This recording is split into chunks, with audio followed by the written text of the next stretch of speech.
Hello, my name's Dougie Brimson. This week on the Stock Car Show, we'll be featuring two of the oldest Formula on the ovals. You'll see them not just racing here at the Northampton International Raceway, but all over Britain. The first Formula we're going to feature provides some of the most spectacular and exciting motor racing you'll ever find on any track in Britain. Indeed, most of the drivers here will hold their form in any form of motor racing you care to mention. They are, of course, the National Hot Rods. The National Hot Rods are Britain's premier oval, non-contact formula. Now these cars may be designed to look like your ordinary everyday hatchback. This one's a Peugeot 306, but they are nothing of the kind. These are very special beasts indeed.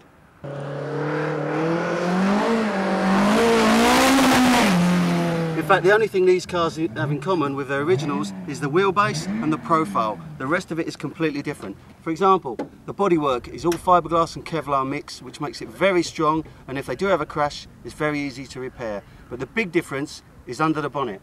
Right, as you can see, the differences are obvious. There's no chassis under here. Instead, what you've got is a steel space frame, which is incredibly light.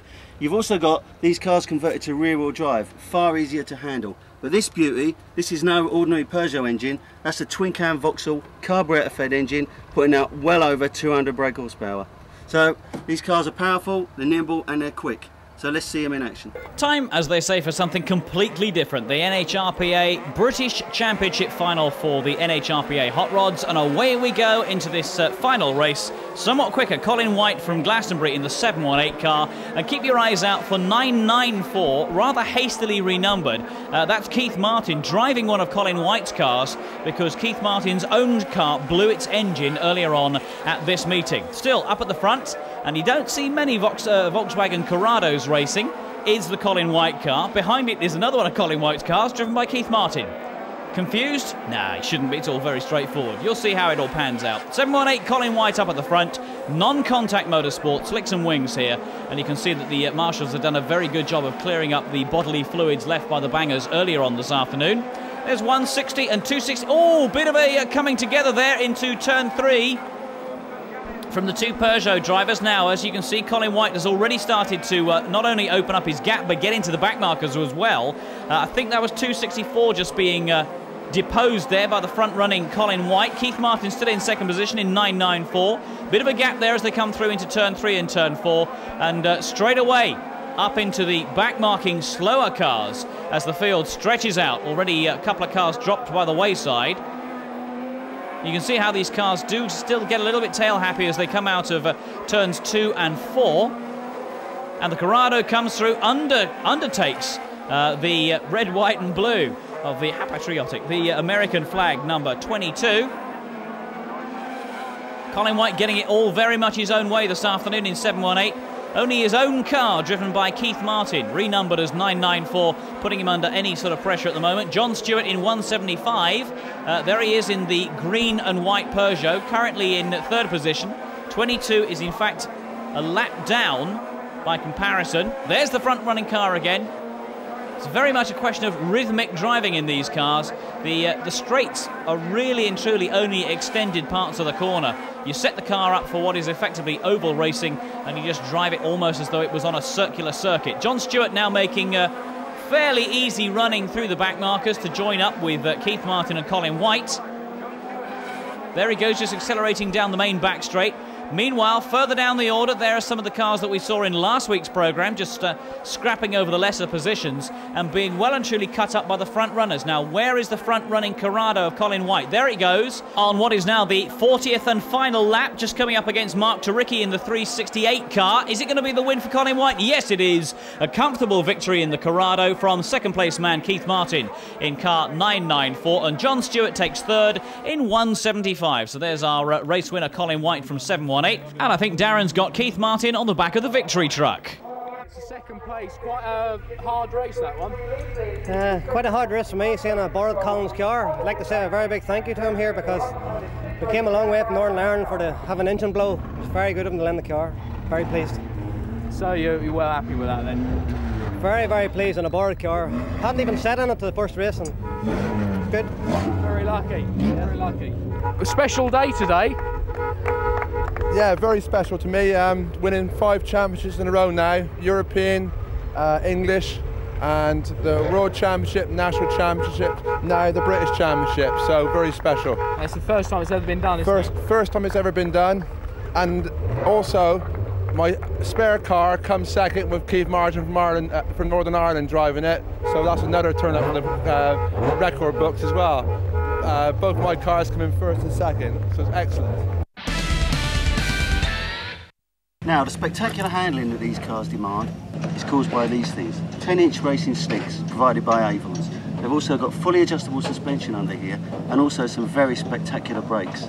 These cars handle like they're on rails. Now, the thing about this Formula is they're not just confined to any one track. The National Hot Rod Circus travels to circuits all over the UK and even into Europe. You've even got drivers coming from Ireland and all over the continent. But the other difference with these cars is that some of the races are very, very long. In fact, the National Hot Rod World Final is 75 laps, and that is a huge racing distance. Now, the other thing to remember about National Hot Rods is the people who race them are very, very experienced. This is not a formula for the novice. They lap very fast, and there are an awful lot of them. And so you have to know exactly what you're doing. Anyway, we've talked a lot about them, so let's go and see some more of them in action. Time for race 2 of our coverage of the Northampton Supreme programme. And this time it's the Super Rods, first time at Brayfield this season. Still the same non-contact motorsport.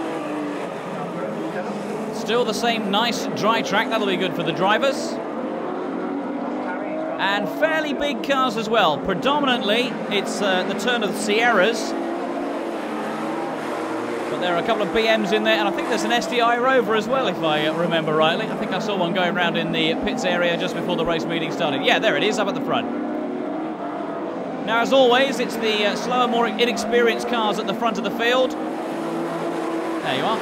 Lovely shot of the night of the SDI Rover going through. And, oh, bit of a tank slapper from Gary Pusey from Great Missenden in the 51 car.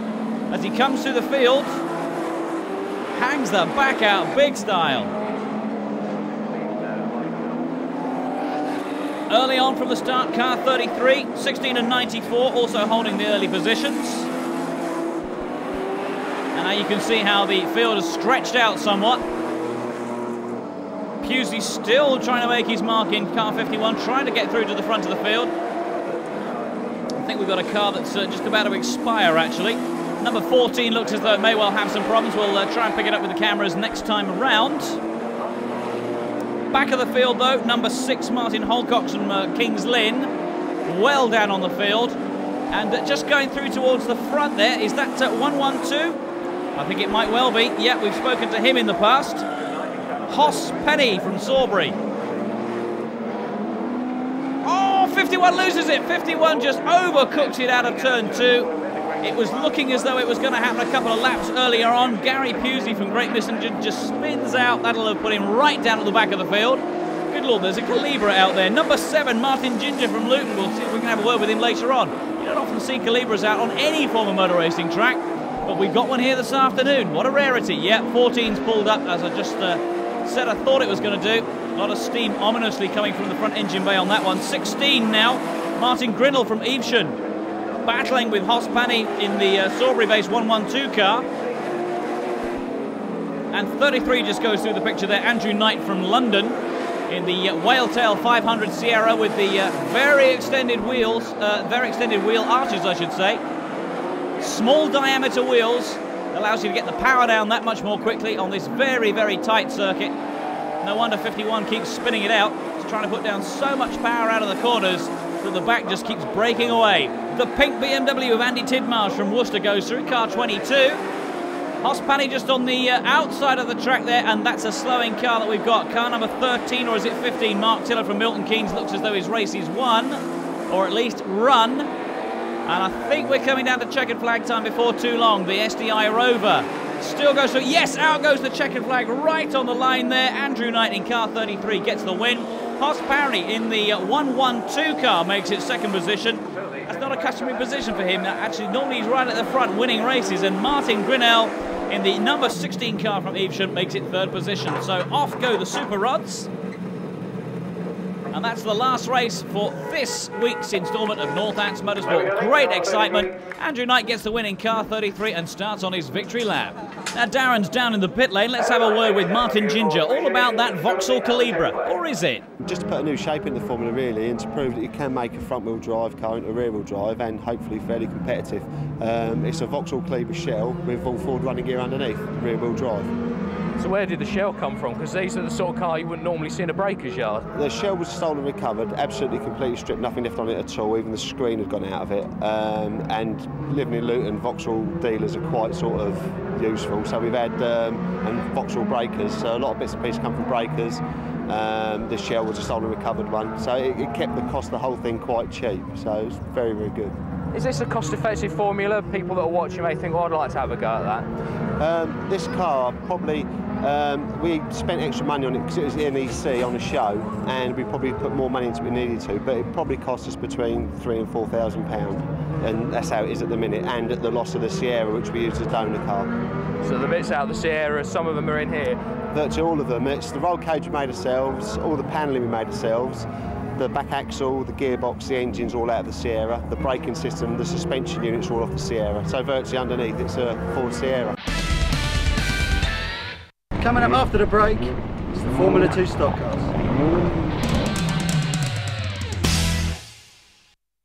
Hello and welcome back to part 2 of the Stock Car Show. In this half we'll be featuring one of my favourite formula, but first we need to teach you a bit more of the basics. It's no exaggeration to say the Formula 2 stock car drivers are amongst the most dedicated you'll find in any branch of motorsport. They'll often travel hundreds of miles to race their cars, and many of them will do 2 meetings in a weekend. Most of them will sleep in the back of a van or a converted coach, but the big problem is how to keep the cars going. More and more of them are doing it like this, with a mobile workshop. Right, up to racing speeds. Out goes the green flag for this Heat 1. For the Rebels, this is full contact racing being allowed from these 850cc Reliant engined cars. And if scale was nothing, you'd think that was a 4-seater. In actual fact, it's very much a single-seater. 4 gears, although they'll probably only use 2 or 3 of them this afternoon. And away we go into race 1 of our programme here for Northants Motorsport. Very big field of cars. But already they're getting big time sideways. Now these are the cars that you can come and hire yourself at the International Raceway Stadium. Cost you about 150 notes if you want to come and race for an afternoon. And believe me, you'll certainly find out where the men and the boys are when you race in Rebels. Car 36 getting out of shape. Whoa, there's an airborne triple Salker with a toe loop as well. Wimbledon-based Richard Malem losing the liner from his front wheel. Let's just have another look at that. Gets completely airborne off the back of the red car, loses the sidewall, the spare sidewall that they put on these cars, takes out 217 in the process, Andy Kennedy from Breaston, but back in the race once more we go with these Rebels. Now that's not the way to do it. No sooner do we get started than number 16, Pete Jenkins, decides he's going to do a Harrier jump jet short takeoff and nearly ends up in the crowd as a result. Somewhat sad looking car there. Marshall's retrieving the bits and pieces under a full course yellow now, waiting for the green flag to get once more up to race speed. I don't think we've got much of the race under our belts yet. It's obviously a war of attrition. Who told these Reliant drivers that instead of racing Rebels they were racing baggers? Car 43 up at the front there. That's Mark Tooby from Hatton. He's a well-experienced Rebel driver. And number 7 in second position, Greg Jenkins from Westfields there. Just losing position to 53, Graham Charlesworth from Brownhills. Takes the inside line. These are very grippy cars, actually. We haven't got much in the way of bodily fluids from bangers on the circuit, so there's not much sliding going on. 33 doing a fair amount of bouncing. He's going to be in the wall if he's not careful. That's Andy Milner from Tamworth. And he'll have lost a few places as a result. There's our race leader, Mark Tooby, coming through in car 43. Not many laps left in this first heat of the programme this afternoon. In fact, I think he may well be on to his final lap. If not now, then certainly in the next circuit or 2. Quarter-mile short course circuit here at the Northampton International Raceway Stadium, being run in anti-clockwise order. There's a spinner there. Number 7 coming through the throng there, and I think that car's been damaged. It's not moving very quickly at all. Let's have a look again and see whether we can find out what exactly happened. have a spinner in the front of the field. 33 goes very, very wide indeed and clangs number 7. Oh, into the wall he goes. That'll have deranged the front suspension, no problem whatsoever. So into the final closing moments of this particular Heat 1 for the Racing Rebels. It's going to be the win for Mark Tooby, barring accidents. Doesn't often make them up here. There he goes through to take the win. Car 43, Mark Tooby gets the win. In second position, Graham Charlesworth in 53. And from Coventry, number 23, Mark Rogers. And that car, number 77, David Yack from Pelsall, trying to go in 3 directions at once. And still 33 and 16 trying to go sideways rather than forwards, which isn't really the way that you want to race a Rebel. Still, good entertainment for the crowd.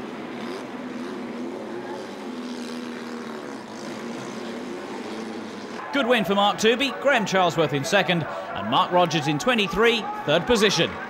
So Mr. Tooby completes his victory lap on the back of the victory truck. Right, Steve Daiken, this is your mobile workshops. It is, yeah. And how useful is a facility like this? Very useful. Yeah? Yeah, it's like when we go home at night, we don't have to unload.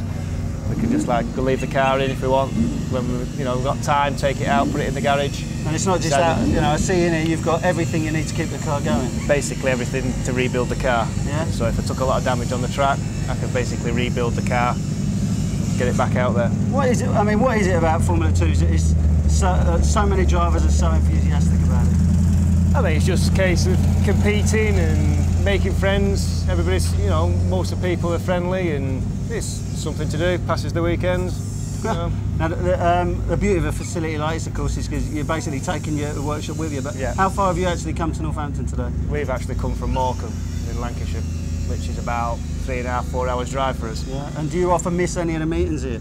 I miss a few meetings here, but I try and get down here as much as I can. Now, one of the other things, of course, is that a lot of drivers will do 2 meetings in a weekend. Yeah. Is that something you often do? If we can. Actually, this week we've done 3 meetings in Ireland, and I've come straight down from Ireland over on the ferry and straight down here and done this weekend as well. And so your that's like 5. I've just been talking to your wife. She comes with you as well. Yeah, wife comes, little girl's usually with us, and we have a mechanic that comes with us. And so it's a real family. Yeah. Ding dong. Have you ever had your wife out on one of these? I don't think I'd let her loose in that. So what's the future for you in Formula 2? Are you just going to stick it out? Well, I'll stick it out until we get fed up and maybe look at doing something else in the future, but at the moment we'll stay at it. And the big thing is you love it, I suppose. Yeah, we do, yeah. And being as, see from your car, you're a red top, so you're obviously not that bad, either. Well, so. Well, the big thing about Formula 2 is, of course, is action. So let's go and see some. It's time now for the Formula 2 consolation race. Now, this is a hugely populated form of motorsport here at the Northampton International Raceway Stadium. A large class of cars, well over 60 of them who are entered for today's racing. That's got to be whittled down to a grand final. And this is the final consolation race. So what's going to happen? No quarter asked, none given, and already they're into the thick of it. Something of a crash down at the bottom of turn 3 there. More and more cars piling in. That's going to fill up the track before too long, and I think we're probably looking at a restart before too long. Lots of waved yellows. Yeah, there's a car well and truly. Oh, it's being pushed into the cockpit of the 488 car. Now that is not what Barry Stringer from Cirencester is going to be wanting to see, particularly as the car that's assaulting him is the number 2 car, which barreled down to him at great speed earlier on. Now that looks a little bit forlorn. In fact, 3 wheels on my wagon and I'm not rolling along. Goodbye Simon Walker from Heather. I think that's probably the end of his race this afternoon. A somewhat ignominious end as he goes away on the twin forks of the Cherry Picker here at the Northampton International Raceway Stadium. We clear the wreckage away, which means that it's time for a restart. Getting ready for getting up to racing speed. Mr. Starter holding a static yellow there, just getting off the line. Everybody checking that they can make forward motion and take the start at racing speed. Rolling start here. As you can see on the back straight, they're already away. Out goes the green flag, back under racing conditions. The yellow and the white tops leading away, the blues and the reds. Now we'll just let them settle themselves down. I think I perhaps spoke a little bit too soon there. Dave Muckian of Stourport on 7 going completely the wrong way. Catches it together again, points it in the right direction. 465 assaulting the barriers head on. A lot of tyre smoke from that as he tries to avoid the accident. Didn't happen, unfortunately. Good night, Vienna. End of his race for a little while, at least as far as competitive driving is concerned. He'll take the finish. Well, it won't be a podium. 7.16 going up over the curbs there. Dave Muckian in the thick of it again. What is he up to? Ooh, dearie me. You don't want to do that too many times, particularly when the entire field is coming down towards you. 9.11 just gets away at the back of the field once again. This is consolation time. The consolation is you might just finish the race with 4 wheels still on your car. 4.22 comes steaming through there. That's Nick Grindrod, who's tearing his way to the front of the field before very long. We might well see that guy changing the top of his car from yellow to red or blue. 911 loses it again. There's obviously something wrong with steering as he comes into that corner. 4.22 still going through at the front, Nick Grindrod.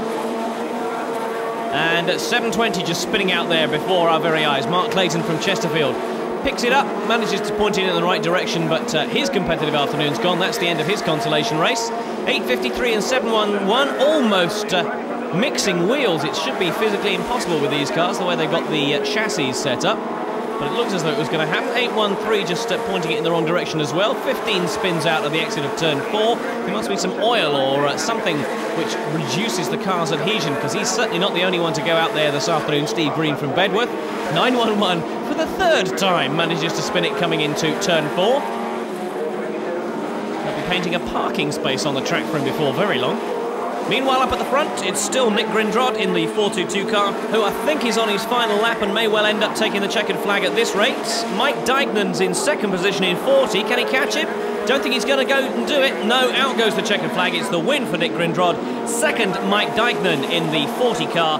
And in 6.30 from Coventry, Roy Perry makes it 3rd position for the podium this afternoon.